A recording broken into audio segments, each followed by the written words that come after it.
เราคือจะแก้เขาในการกินมะนาวแล้วดูสีหน้าเป็นไงบ้างนะครับ OK，一博老师，你看一下肖老师的表情。เดี๋ยวมาใครจะเดี๋ยวเราจะดูสีหน้าของเขานะครับในการกินมะนาวให้หมดนะครับตอนนี้คือทำโทษเรื่องแรกก่อนให้เขามาคือเรียกว่ากินมะนาวให้ทุกคนได้ดูกันนะครับกินให้หมดเลย哇，来3、2、1，吃吧。完全没有钱怎么样？怎么样？还可以吗？还可以吗？好好吃来，左手。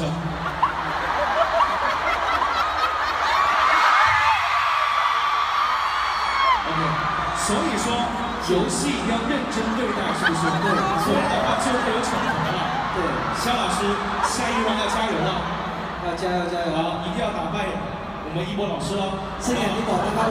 เราจะมีบทลงโทษนะครับแต่ว่าครั้งนี้นะครับเราให้เขากินมะนาวก่อนเดี๋ยวรอบหน้านะครับเดี๋ยวเราจะให้เขาเต้นกันนะครับผมรอบหน้าโอเคนะเดี๋ยวพี่สัญญาให้เขาเต้นกันให้ทุกคนดูกันนะครับ 好，来，我们大家又站在一排，好不好？好，来站在一排，好不好？来，เดี๋ยวให้เขายืนอยู่ข้างหน้า那么接下来呢，大家觉得够了没有？要不要让它更嗨起来，好不好？是对เราว่าเอาเพียงเท่านี้ไม่พอนะครับเดี๋ยว